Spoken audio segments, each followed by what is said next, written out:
am a Pete Primeau fan.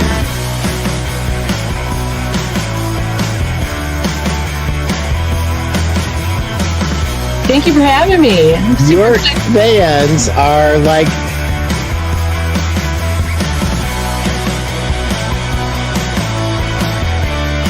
What an honor to be here, Pete. You're a legend. You're a rock star. I'm a legend in my own mind, said my wife. If I can do it, anybody can do it.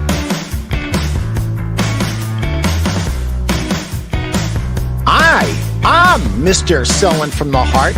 What's this guy, Larry Levine, going to teach me about selling from the heart? You are one of the most generous and authentic people around, and I think that's why you and your show are so attractive to people.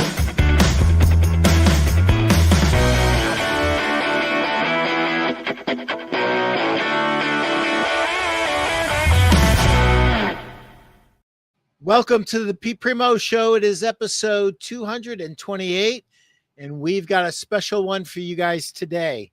Escaping the race to the bottom before it's too late with my friends Michael Magnuson and Mark Quinn. Haven't had Mark on in a long time. I'm so excited about this. We're going to talk about that right after we do the commercials. Ladies and gentlemen, if you're watching live, your questions take priority. So without a further ado, let's pay our bills.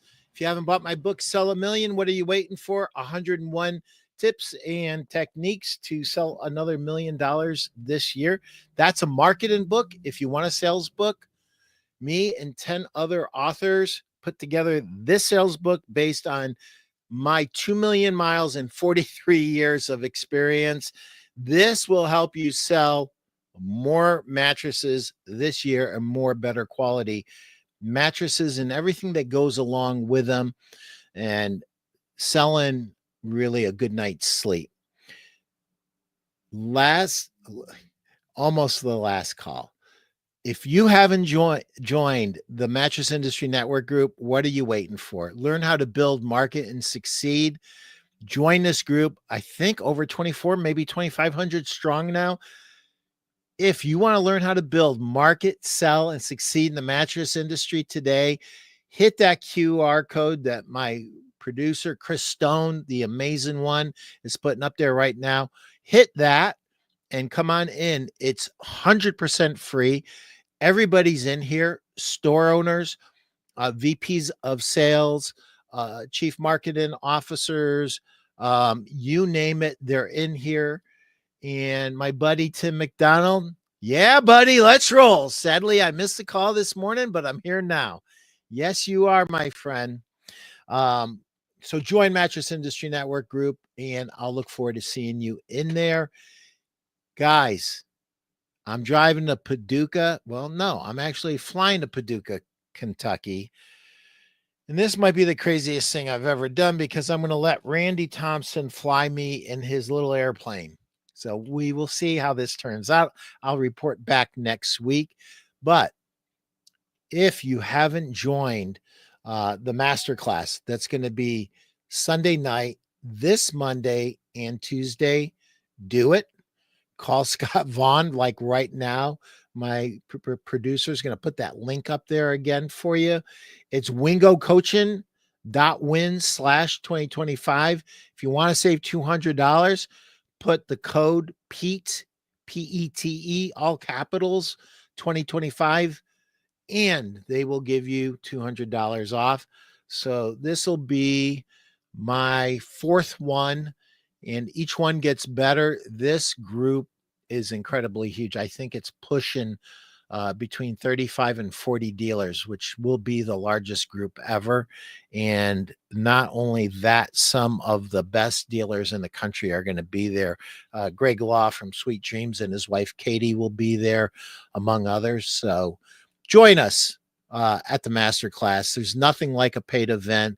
The quality of the people, the friendships that you make, and the tribe that you form on the heels of that masterclass are incredibly fruitful for your career and your advancement in the business. So without further ado, let's get started. Mark, welcome to the show. Good to be here. How are you? Good to be here. I am super stoked to have you guys here. I heard a lot of good things about what you guys laid down at the bedding conference. So, Mike, I'm going to let you kind of lead off a little bit, and then I'll have Mark kind of jumping in whenever he wants to. But there's some things going on in our industry that some of them are a little bit surprising, and there's some data I think you want to share with us. That's going to benefit everybody as long as we act on it, right? Yeah. Well, first of all, thanks for having me and Mark here back on the show. And I do question maybe whether it was wise to give Mark carte blanche like that to just jump in whenever he feels like. I mean, that's going to be pretty much every time. So he said it because if he didn't already, I would never get to say anything. But nonetheless, well, we had a phenomenal time at the bedding conference, and we're delighted to be able to share some of the things that Mark and I have been working on, and that we GoodBed have been working on with Dow, that we've shared to the industry. But this was an opportunity to share it in much more depth. Obviously, we got to not just have some articles written about it, but also just get up and actually talk about it. And then Mark added an incredible perspective to the presentation, which was he, on behalf of Shifman, really sees the opportunity to be the first company to have their products tested through this industry first scientific testing program. And so he got to speak about his firsthand experience with that, both from the standpoint of what he was able to see when we took him kind of behind the curtain and had him, see the testing methods, meet the scientists, talk about what was happening in the lab, but also from his standpoint of, what was his motivation for doing this, and how is he ultimately intending to use this to sell more mattresses. And so that was a fantastic perspective. And as much as it pains me to admit it, he did an amazing job of really explaining all of that. So, yeah. Are you speechless, Quinn? Now you can. I didn't know. Speak, Mark. Is it my turn? I didn't know. Did I need to wait? I didn't know the first time he's ever asked. No, I didn't want history being made on the podcast here today. Tread on anyone's tennis shoes. Gosh, I loved it. It was. I love what Mike's doing. I love Jeff Cassidy's involvement. I love the scientists at Dow, and Mike.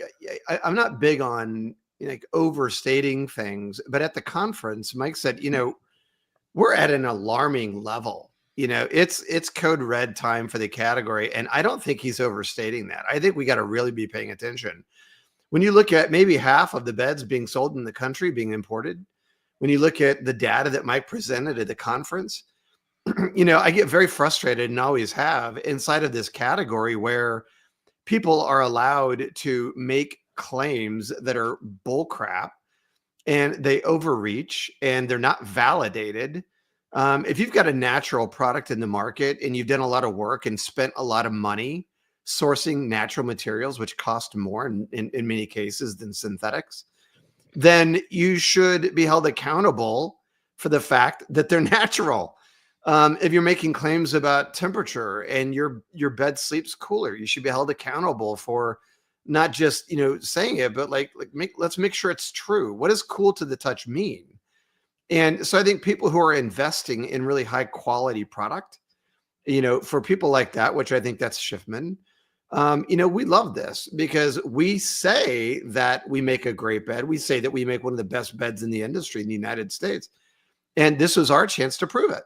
And so I love it. I think it's a good opportunity to push people into an opportunity, not as a test, but as a validation point, as final proof, Michelin stars for restaurants, JD Powers and Associates for automotive. It's about time we have something like this. And let's be honest, we've all been frustrated with Consumer Reports over the years. We don't believe in their testing protocols for many of them.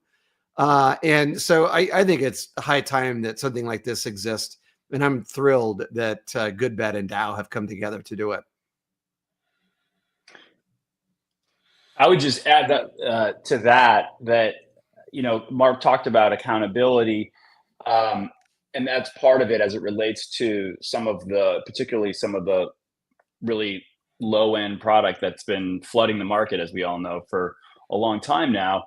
But I look at it more from the other side, which is kind of where Mark ultimately went to when he talked about Shifman and how they're using it, which is, I look at it as we are first and foremost focused on helping good companies get credit for the good things that they're doing. So when you make a product that really does perform, we want you to get credit, because right now, newsflash, you're not getting credit. No matter what you say about your product yourself, a mattress that costs $200 on Amazon is saying that exact same thing about their product. And unfortunately for you, they've also got 9,000 5-star reviews to back up their claim. So you better have something to back up your claim, because you're probably not selling it for $200. You better have something to back up your claim that they don't have. And that's proof. That's proof that yours actually does the things that you say it does. And this is what ultimately helps good companies get credit for those good things that they're doing, for actually making products that are high quality, that have the performance characteristics that, you know, that are pressure relieving, that are supportive, that are cooling, that do really do all these things. This is the way to get credit for that. And we have some of the data that we presented in the conference actually proves that consumers not only value this information, and not only would they, all things being equal, choose a product that has this kind of validation over one that doesn't, they would actually pay more for a product that has this kind of proof.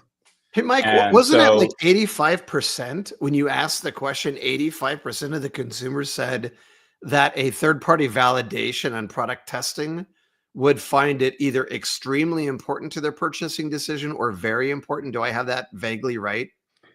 Yeah, it was something in that realm, and it was 75% of people said that they would either be very likely or extremely likely to more likely to purchase a mattress that had independent testing data over one that doesn't.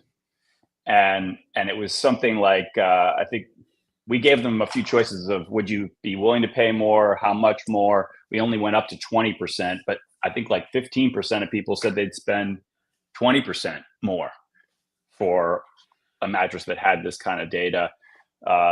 And at least it was 2/3 of people said they'd do 10% or one of the higher choices. So this is meaningful. Like, and this is a way, we've been in an industry where, with the kind of the way it's worked, with how opaque it is, it's really hard to do the right things sometimes as a manufacturer, because you sort of know, geez, like, I could put this better coil unit in there, but is anybody going to know the difference? Is anybody actually going to care? Let alone, am I going to be able to recoup the additional cost that it takes to put that additional coil unit in? There's an infinite number of decisions that any manufacturer faces like that today, and has faced over the past number of years. And Mike, can I just add one point? Really there? hard. Mike, let me add one point there. And not just that, but in product development, like, we didn't talk about this as much as we probably could have at the Furniture Today Bedding Conference. But should I put it in there? Should I go through the additional cost? Because it's not giving me any different outcome with the finished bed. Now, maybe there's a marketing reason to do it, but is it helping me? Or I have it in there. Is it part of the problem? And that's what's hurting performance. So it's really exploratory in terms of performance as well. I just wanted to add that on the product side. That's true. I was speaking more from the perspective, in a lot of cases, I think a guy who's been designing beds, or a guy or a gal who's been designing beds and or making them for a long time, tends to have an intuitive sense from their kind of experience of what comes back, what happens out in the field. they tend to know that this will perform better in this way or that way. They have a pretty good sense. Sometimes they might be surprised and find out, oh, my mattress doesn't actually do what I thought it was. And that's something that the lab testing can help reveal. But and that would be just for their internal use and benefit, by the way. That's not something that we would be then publishing to the world. But nonetheless, the more common scenario, I think, in my experience, is that people know what works, but then the question is, even with the marketing claims that I can try to come up with based on, putting this better coil unit, as I used an example of, can I really get credit for that? Can I really get paid? It costs $50 more or whatever. Am I really gonna be able to charge $100 more to the wholesaler, to the retailer? I mean, and are they going to be able to charge $200 more at retail for that product? In a lot of cases, no. But if you've got testing to show that, wow, edge support actually is way better with this unit, or the overall spinal alignment for X number of types of sleepers is actually way better, that type of validation. Well, now that $200 feels like nothing. That's an easy grab, because now people go, oh yeah, like I'll definitely pay more for this product that has that proof. So that's the opportunity here for both manufacturers and retailers, and for that matter, the component suppliers. So at the beginning, you said we're at a code red. Why are we at a code red right now? Okay, so it's a great question. Basically, what's been happening is that over the past, call it 10 years, there's been an increase in mattresses sold through, for the lack of a better phrase, I'm going to call it bad channels. And they're not bad in the sense of being evil, but they're just bad in the sense of being bad for consumers and ultimately bad for the industry. And what's bad about them is that they lack two things. One is the ability to try a product, and two is the guidance of somebody who can really give you proper context and perspective to assist you in making the right choice as you're shopping. So these bad, quote unquote, bad channels include Amazon, Wayfair, all the big marketplaces.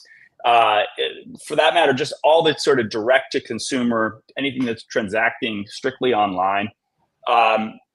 And it also includes the warehouses and those types of places, the big box retail. In none of those environments are people getting either the ability to try the product themselves or guidance from someone who can really aid them and give them proper context. Why is that a problem? Why is it a problem for people to shop in that type of environment? Well, because ultimately there is no way to distinguish quality and performance in that environment. There's no way, you don't even have the ability to assess it yourself, let alone the ability for someone to give you proper guidance and perspective. So as a result, we already know that every product makes the same claims, from the $300 product right up to the $30,000 product. They all say that they do everything amazingly. So that's table stakes. There's no value to the claims you're making, without proof that we're talking about. So what that leaves you with is essentially ratings and price. Those are the two things. And the thing about ratings is that cheap mattresses are always going to get great ratings. In fact, I showed in the presentation that on Amazon, there is a very clear correlation between ratings and price. And it doesn't go the way you'd hope it would go. It goes the exact opposite way. The better the mattress, the higher quality or higher price the mattress, the lower the ratings. It is a direct line. So the ones that have the lowest ratings on Amazon are the better, what we would consider to be the higher quality mattresses. The ones that have the absolute best ratings are the ones that we would consider the cheapest and lowest quality mattresses. That is not a surprise though, because that is always what you would expect to happen because of two reasons. Number one, when do they ask for the review? It's usually 2-3 weeks after you get the mattress. At that point in time, there is nothing that could possibly have gone wrong with that mattress, that you'd expect to go wrong with a low quality mattress, right? They've opened it up. They've slept on it basically, they've confirmed that it is indeed a mattress. That's really the entirety of their experience at that point. The second reason is that the people who spend $300 on a mattress naturally have a lot lower expectations. They always will. So they are in effect, easiest graders on the internet. So they are always going to rate more favorably or, by a lower standard than someone who spends more. So it's inevitable and unavoidable that the cheapest mattresses will always have the best ratings. So now you put yourself back in this environment, whether it's at Costco or Amazon, and you're choosing between two mattresses that you can't try, that say the same things, and that no one's there to tell you that they're not really the same, and you got nothing else to go on but price and ratings. Which one are you going to choose? 99 times out of 100, you choose the cheaper one that has the better ratings. And that's a huge problem. And it's been growing. And the number of mattresses that are sold through those channels has been growing dramatically. When you look at it on a unit basis, I think that Amazon is now the largest unit seller of mattresses in the country themselves. On top of that, you've got these other channels, other similar online marketplaces. Then you've got the warehouses. This is now well over half of the units being sold in the market. And what's ultimately happening, what's kind of been the frog in the pot thing that's been happening for this industry is that over this period of time, consumers' perception of value has been little by little eroded. So people are just starting to, little by little, believe that they don't have to spend as much for a good mattress. And I talked about this in the presentation about how, by the way, I showed data on that from ISPA. ISPA's collected some great data on this that shows like point in time surveys of consumers from 2016 to 2022. And it shows that if you normalize on a kind of, you account for inflation, people's expectations of what they should pay for a mattress between those years have actually gone down by 15%. And if you ask them what they're willing to pay, they've gone down by almost 20% over that period of time. So there's real data that shows that this is actually happening. There's obviously the broader context that I just laid out that explains why it's happening. It's inevitable that, of course, this would happen when you consider that what people are seeing out there in these bad channels. And then on top of that, what I talked about is people sometimes want to hang their hat on this notion that, well, everybody's awareness of sleep and health is increasing, and sleep is increasingly being appreciated as a pillar of health. And so doesn't that help us? And the problem is that it should, except for the fact that people, when they believe that they can get these health benefits on a cheaper mattress that has higher ratings, they might still think that the mattress is important, but that doesn't mean that they think they have to spend more on it. And so what they're being trained to believe is that they don't have to spend on a mattress to get those benefits. And that a great mattress should actually cost less than it did before. And ultimately, that's going to be the death of most quality mattress makers, I think, and sellers for that matter. So we are this frog in a pot. Yeah. Go ahead. No, I just want to add one comment to what you're saying. So when you say, hey, it makes sense, right? A $250 bed, it's got more reviews, right? And the quality of the review, the star rating is higher. Okay. And as you go up, as your chart showed, as you go up $100, number of reviews drops, quality of the reviews drop. Okay. When I've had that conversation with people inside the category, they go, well, yeah, of course, because it's cheaper and the expectations lower. But here's the thing. The consumer doesn't do that math. All they see is the $250 bed with all the reviews and the high star rating. They're not doing the math that, oh, well, of course, it's because of They're not doing that math. They just see that it's better. I just wanted to make that comment. Yeah. So what I was trying to get across to the industry, I keep using this frog in a pot analogy. People may not know what that means, but the old adage of you put a frog in a pot of warm water and you start raising the temperature. If you raise it really fast, the temperature of the water, the frog will hop right out. It detects it. But if that water temperature just kind of raises little by little, then ultimately the frog will never actually pick up on it and notice it. And ultimately it'll just start to boil and the frog will die. So what I think is happening at this industry right now is that we're having a frog in the pot moment where this has been happening for 10 years or so. And, it's little by little. We had the whole COVID thing, the whole boom in there for a while. Obviously, people are seeing at the very high end. There's a segment of the market that's willing to spend more. Adjustable base attachment rates have kind of helped people stay afloat by raising overall tickets on that shrinking group of people who are actually coming into their stores. So people have found a way to kind of stay afloat.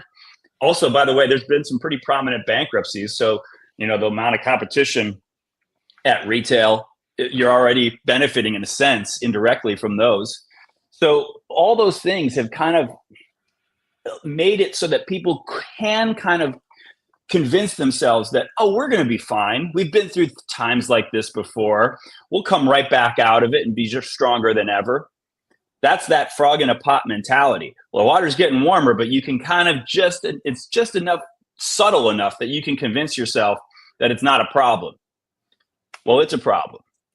That's what I'm trying to make. That's the point I'm trying to make. It's a real problem. And without action, and we've seen it, by the way, this is another thing I talked about. You don't have to believe the mattress category because there's other categories that are further along in this process than us. You can look at those. Look at luggage. Do you remember what you used to think was an appropriate price to spend on luggage? Think back 15 years ago for some decent luggage, and think about what you'd expect. Well, if you've shopped for luggage recently, you'll relate to this. But what you see on Amazon and Costco and those places for luggage now, I mean, what people are willing to pay for luggage is way less today than what they were willing to pay 15 years ago on average. And so the market there has bifurcated. You essentially have a very small segment of consumers still willing to support premium price points. And you got some companies fighting desperately for those customers like Tumi and Away and companies like that. And then you've got the rest of the people buying commodity products. 75, 80% of people buying commodity products. That is the future for the mattress industry if we don't take action. That's what this industry looks like in, I don't know how many years, 5, 10. And by the way, we know who's going to be selling those commodity products. It's pretty obvious. It's not going to be the current mattress retailers. And we know who's going to be making them too, by the way. So it's not pretty for the what we consider to be the industry as we know it, the makers and sellers of quality products. It's a really critical code red threat. Mike, you mentioned earlier that, if we continue to talk about the value of sleep and the impact of a mattress to getting that outcome, like a good night of sleep, what percentage, guys, Pete, Mike, of retail advertising or even manufacturer advertising, or if you were going to go scrub websites of the top 25 bedding brands in the country, what percentage of their messaging is around that today, do you think? Just take a guess.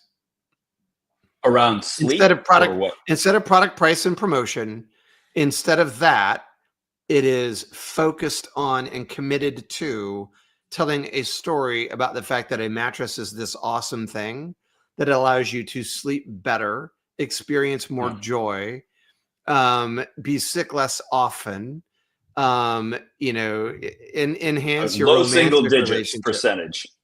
What is it? Going with 10%. I was going to go low single digits. Yeah. All right. And so I would to your go point with- earlier, Mike, like that frog's going to get boiled, man. If like it's 10%, forget it. Like it's never going to make up the deficit for the rush to the bottom. I don't even think that if you look at the messaging at retail today in retail advertising, I don't even think that there's very much of it that's building value in the products, let alone like leading to the ultimate benefit of the product, better sleep. I would argue very little of it does anything to build value in the product itself. It's mostly just, we have a sale, and we carry these brands. That's about that's about the extent of it. I couldn't agree more. And I've been in the luxury space for a while, and Shifman just launched with Cardi's Furniture. And I have to tell you, we launched with the Timeless in 1893 collection from Shifman. And week 1, they sent me creative on an email blast, 2 television commercials, a radio script, billboards, a full page ad in a shelter mag, and a full page ad in ROP. And the billboard, just to give you an example, said, some people buy a mattress, other people invest in their sleep. And every single marketing piece they put out with us in it built value in the product and ultimately in sleep itself. How often do you see that? That's not common. Not very often. Not enough. Stu Segura said 20%. I wish you were right, Stu, but I think you're wrong. I think my 10%'s high. That frog gets fried down south. There's no boiling frogs, Stu. It's fried frog. Brad Carroll, hi Pete, me, Brad, and Becky are watching you guys. Hey, that's very cool, guys. Becky said she loves your shirt. Yep. Bring the funk. I'll be in Paducah, Kentucky with the masterclass. I can't wait. Tim McDonald says, love this. Well, you guys have any questions? Because I do. So fire away. What do we do? Great question. Well, what the case I made, and this is available on YouTube, by the way, the presentation that we gave, which includes Mark's section as well as a section from our counterpart, one of our counterparts at Dow.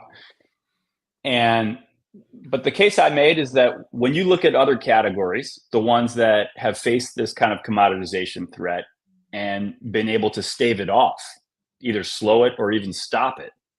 And it's brand by brand, by the way. It's not like something the category, it's not a got milk kind of campaign. It's brands that take action save themselves. Ones that don't fall by the wayside.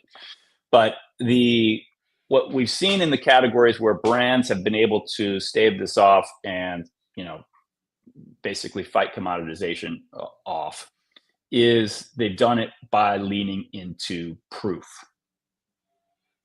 They've basically taken the consumer value equation, which is like, hey, I can get a product that makes the same claims with better ratings for less money. That means lower risk for me. I'm going to go with that product. And they've said, the thing that we're going to attack is this claims thing. Like, we're going to basically attack that by saying these aren't the same. And in fact, we've got proof. And they've done that by a couple of ways. One is third-party testing, like what we're doing with Dow. And another is through communities that they have. Like, if you think about running shoes as an example, there's an avid community of runners who talk about products, share their experience, advocate for things that they love. They're very passionate. And so, that's another way that you can lean into proof. Unfortunately, the mattress category is never going to have that kind of a thing. That's a distinction that the mattress industry has from some of these other categories. You look at outdoor gear, DSLR cameras, sport bikes. These are all examples of communities or product categories that have strong communities behind them. There is unfortunately not and never going to be a strong community of sleep enthusiasts. It's just not that kind of not let alone mattress enthusiasts. It's just not that kind of category.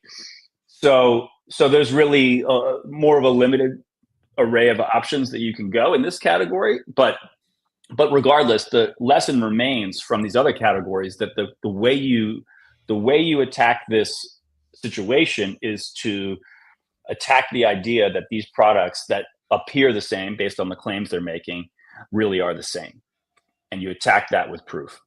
And so for us as a category, given the kind of nature and characteristics of this particular category, that means third-party testing. That means credible third-party testing. And so that's the case that I made. And we believe that what we've created through the combination of GoodBed and Dow is as compelling a third-party testing program as you could possibly have. And so that's why we came to market with it. I want to unpack something really quick. Mark Quinn says unbelievably great things very quickly, and he lets him roll, and he doesn't even think that he said something. But you said something that was super, super important, Mark. Congratulations on opening Cardi's, by the way. Thank you. They're a great, incredible retailer. But here is a lesson for every retailer that's watching. Write this down, what I'm about to tell you.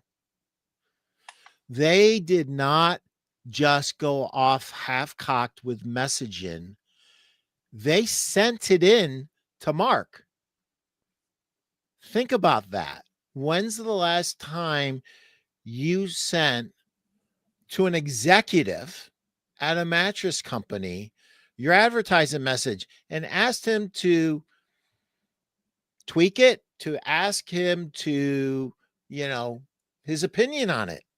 Well, I don't know that they were looking for my opinion necessarily, or asking him if he was going to pay the co-op bill. Honestly, but we had conversations about it before, but their marketing team is phenomenal and they came up with that stuff and I didn't have to inspire them at all. We did with our assets and some of our conversation, but they shared it as a courtesy, but they just get it. Some guys just get it. And, I'd say it's a big opportunity for retailers out there is to build value in what you sell. It seems like it's dumb they even have to say it, but there's plenty of space to do it in organic social, in your advertising for sure, in your department, no question. And we do some good with that, but, and then certainly in RSA training. And I want to just make one comment about that because, Mike, what we haven't touched on yet so far is the amazing tool that this is going to be. And one of the reasons Mike brought me in on this project is, Pete, to say, okay, what do we do with it? Now that you're going to get the testing, what the hell are we going to do with it all, right? And he's like, Quinn, tell me, how would you guys bring it to market? And, my part in that presentation was, here's a website landing page. This is what we're going to do. We're going to build an entire landing page committed to the Dow GoodBed, Dow tested, GoodBed certified, and show them exactly what we did. I brought a videographer down to Lake Jackson, Texas, and we did a sizzle reel to show people we were there in the lab with the scientist for a validation point to say, hey, look, we care enough about you and making the decision easy for the consumer that we wanted to show them, hey, this is what we did. We went and we did it.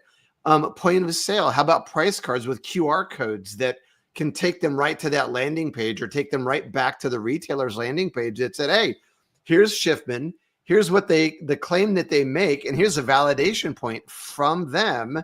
And then if you're an RSA and you're on a retail selling floor and you're trying to sell a $5,000 Shifman bed, wouldn't it be nice if you were able to say, and oh, by the way, they're going to last. It's a 20-year non-prorated warranty, and it's been validated and tested by a third party, Dow, which everybody knows who Dow is, and GoodBed, one of the most trusted consumer websites there is as it relates to the category.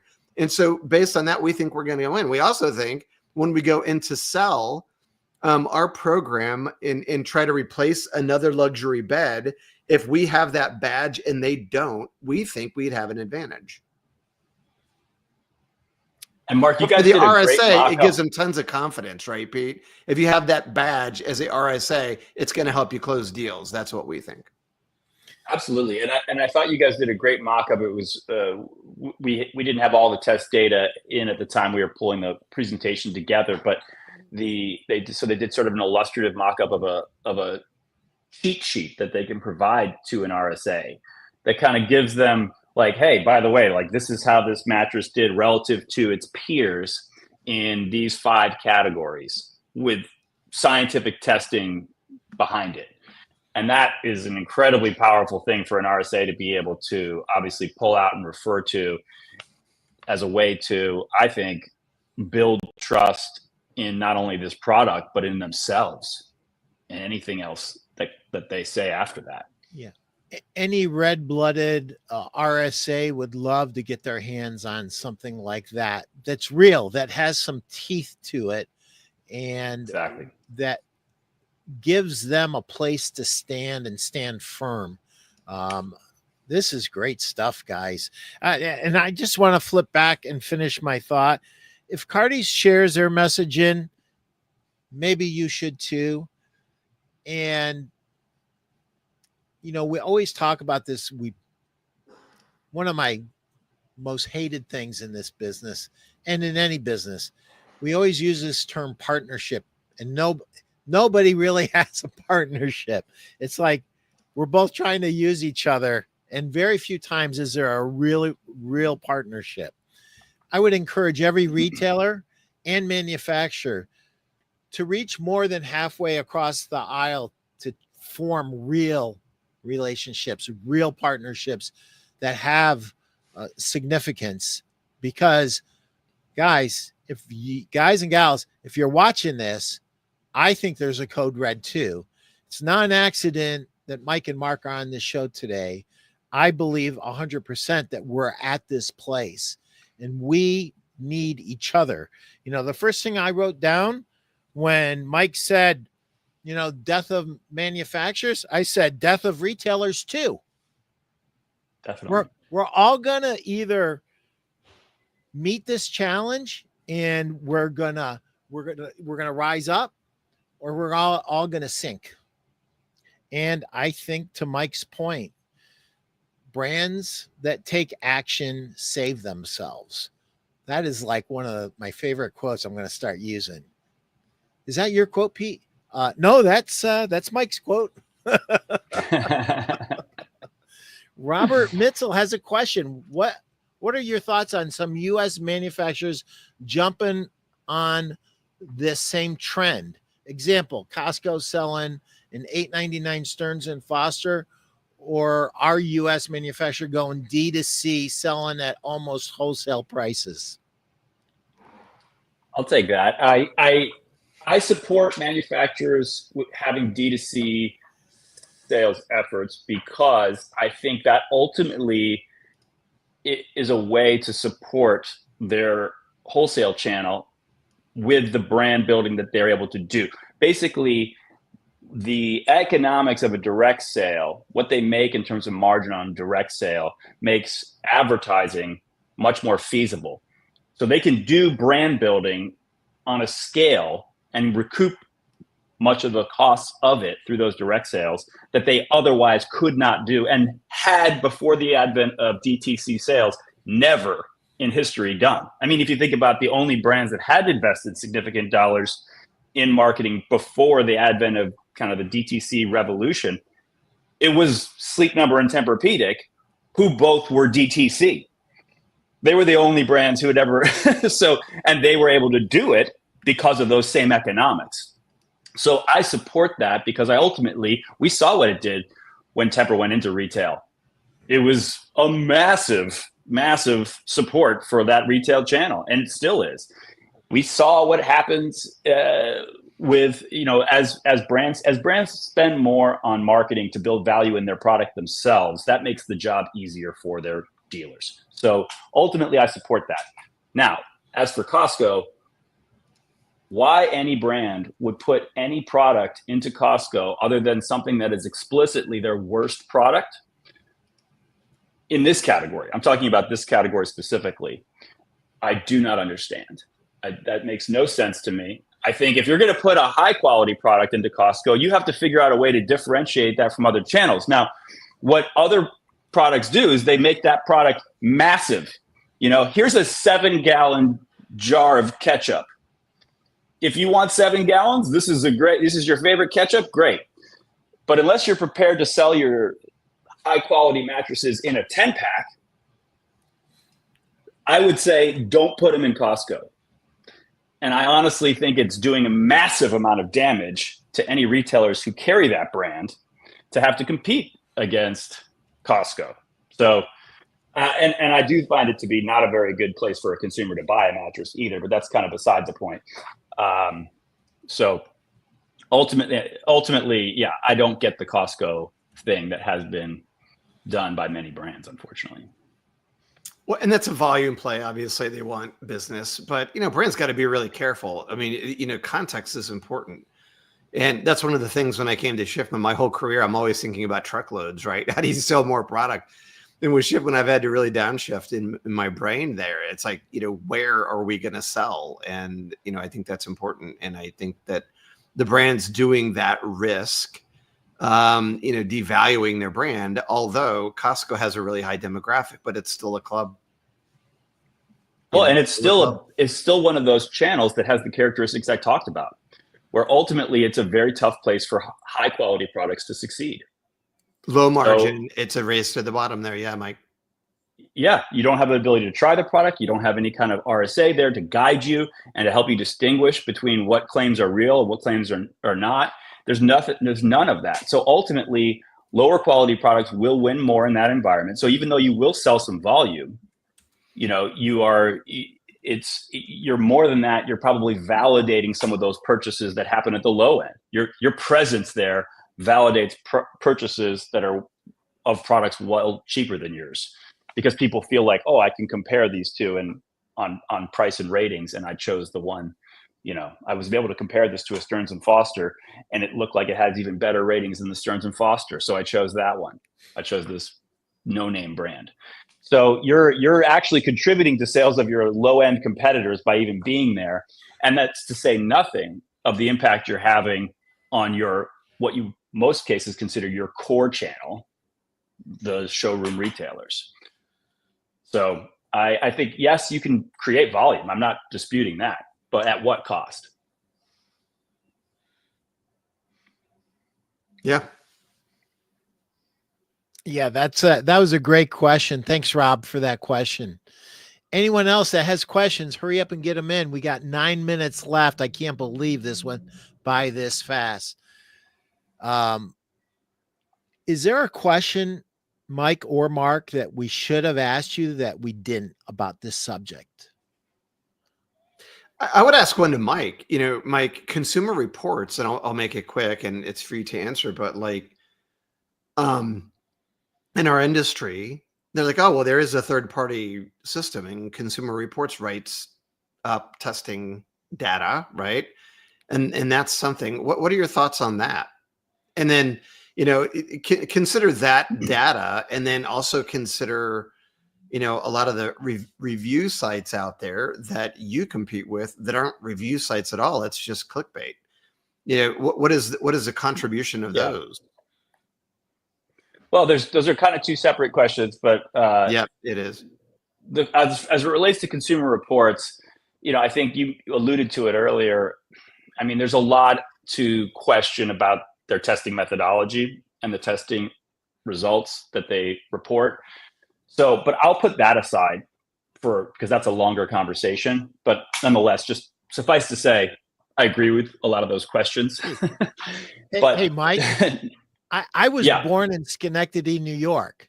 I'm going to tell you what Consumer Reports. It's this. That's what it is. We all know what it is. That's the end of that conversation. Go ahead and finish your thought. Fair enough.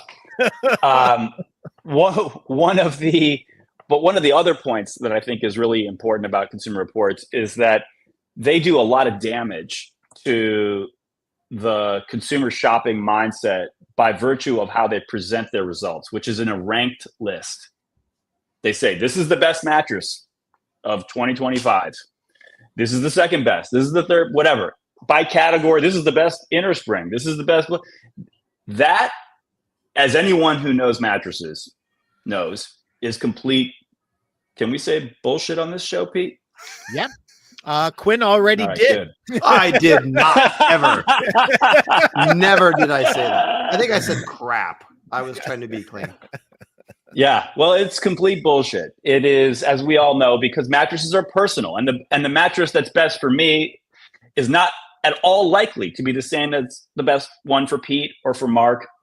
We have different needs from a body shape, size standpoint, and sleep position standpoint. We have different preferences as it relates to comfort and feel, and we have different priorities as it relates to which features and characteristics are most important to us, which ones matter the most, to the extent there are trade-offs, which there always are. So all those things contribute to this very clear thing that everyone knows, which in the industry, at least who knows this industry, that mattresses are personal and there is no one best mattress. However, the average consumer does not know that.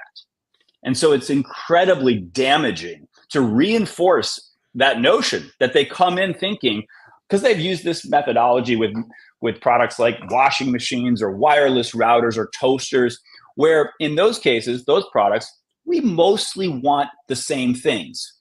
You know, like we all kind of want a washing machine that gets our clothes clean, does it as quickly as possible, and as quietly as possible. You know, like there's a set of things, like no one's like, I don't want my clothes to get too clean. Which is the washing machine that's like, you know, it's clean, but not that clean. Like we have very similar criteria when it comes to those types of products, and Consumer Reports can apply a relatively consistent set of, you know, standards and methodology to those products and give you a list it's still going to be, you know, you have to sort through it and go, which ones did best in the areas I care most about. But nonetheless, you can rank a list of washing machines and it's more relevant. If you rank a list of mattresses, you're doing incredibly deceptive, misleading information for the consumer. And that's ultimately how Consumer Reports presents their information, because they don't fundamentally understand this product. And that filters back into their testing methodologies. Yeah.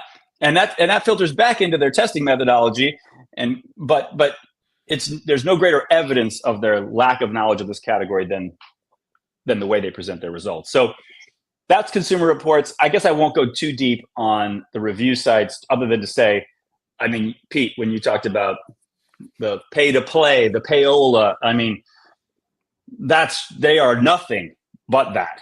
They are literally talking to the brands, and any brand who's talked to them can validate this. Hey, would you like to be our best mattress for side sleeper? Here's what it costs.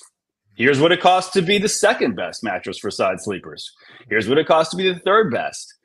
And that's all those lists are. Unfortunately, I can't believe that that's even allowed to happen. I mean, if you're old enough to remember payola from the 70s in the radio business, you know, I only know it because I was a media investor for a while, but people went to jail over basically getting paid, DJs getting paid to put records on the radio and not disclosing that fact. And all that did was it had people hear a song for free that they wouldn't have otherwise heard. These guys are getting people to pay thousands of dollars for a mattress that they wouldn't have otherwise bought without basically on that same kind of deception, and no one's gone to jail. I can't believe it. But anyway, so that's the deal with all the review sites out there. But Pete, you had asked, like, is there any question that you should have asked? And I'd say the one thing that comes to mind that has come up since we started talking about this at the bedding conference is a lot of people ask, what if my products test badly? It's a reasonable question. For 10 grand, he will bury all of the information. No, the answer is that when you test your products, and Mark can attest to this, it is not something that we just say, here are the results that we hand to you while we simultaneously publish them to the world. This is not how this works. You're paying for testing, and then we are reporting the results to you. And basically, your worst case scenario is, let's say you don't meet our standards for, we could certify this product across all of these 12 characteristics. You didn't meet the minimums in those areas or what have you. And there was no area in which we felt like your products tested better than your peers in a way that allows you to make a claim based on that. In that worst case scenario, all that happens is you receive a report that tells you exactly how you measure up against your peers.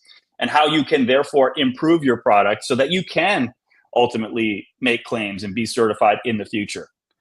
No, that's it. That is your absolute downside, is you get smarter for having your products tested. Now, in most cases, you're going to have a scenario well better than that, because there will be areas where your product does excel and that we can prove it. And it's likely that your product in many cases will meet the standards that we can actually certify it as a tested and certified product. So there's a lot of upside, but your worst case scenario is still really good. And that's going to ultimately help you inform future product development and all these types of things so you'll learn a lot there and know that you can make claims in the future. So that's a great question that we get from people. And I want to make sure that we clear up any possible misconceptions about how that would work. Yeah. And I just want to say one thing in addition to that. Mike was great to work with. The Dow team was great to work with. There was a lot of stuff. I've been very involved in product testing through my time at Leggett & Platt. We had one of the biggest R&D centers in the world. And Mike did an amazing job. Their testing protocols, helping me understand those and the process. So I highly recommend anyone reaching out to them, and they can walk you through it. Talk about payola. Oh my God. The hell? Well, I mean, he earned He's that. saying that in spite of the fact that I give him about as hard a time as anyone, I think. There, Mike. Yeah, listen. Haney is saying this should have been a 2-hour episode. Absolutely, Chris. Could have been a 3-hour show easily. Mike, I just want to piggyback on. Oh my Lord, we're out of time. We're going over, Chris. I'll pay you overtime. The question that you got is a very good question from the manufacturer, from some manufacturers. Sometimes I get into it with store owners because they don't want to call their customers after the delivery. Why? Because they don't want to encourage somebody to complain that may not have complained. My thing is, for every one of those, you call every customer as part of your process to make sure that they're happy, so that you can get those 5-star online reviews, so you can get those referrals, so you can get those testimonials, so that your company can be the best company it can be. And so this is what I would say to manufacturers. If you're serious about being the best that you can be, you want to be part of this you want to be part of this program. You want to be able to put in the hands of sales pros at retail tools that can help them close better sales with real stake, with real proof. So, guys, this was a great show. Any last words? Just thanks for having us. Yeah, I want to thank you, Pete, and just let you know that what you're doing is important, and very grateful for your passion for the category and everything you do to serve it and the people in it. You're an awesome guy, and so grateful for the chance. So thanks. Well, I am grateful for both of you. You're here. I remember when I was with Sutherland and Mike was brand new and he had this idea. And I introduced him to Brian Smith. I'm sorry I did that to you. Wait a minute. I like Brian Smith. I like Brian Smith too, but Brian is no holds barred. And that's part of what I like about him. But it would have been better if it could have been a little, fluffy fur ball that I introduced him to. But hey, you got your feet wet really quick, right? Absolutely. So, guys, thank you so much. And if anybody wants to see round 2 of this, just hit us up in the comments. Let us know. We'll bring these fine gentlemen back. And I would like this conversation to keep going. Maybe we come back in, a few months and revisit it and see how it's coming along. What say you guys? Absolutely. Yeah. Let's do it. Happy to. There's a lot more to touch on. So anybody that wants to get a hold of you, Mike, what's the best way? Email Mike@goodbed.com. Same for me, mark.quinn@shifman.com, or hit me up on LinkedIn. Either way. But man, LinkedIn's got messy, right? Messages. It's like so much promotion these days. So probably the mark.quinn@shifman.com. Yeah, but it really does wonders for my ego, man. I am so awesome. Let me tell you. Guys, thank you so much. Everybody, it's Friday. We're going into the weekend. Have fun and sell 1 million. And till we see you next time, go get them, guys. And thanks.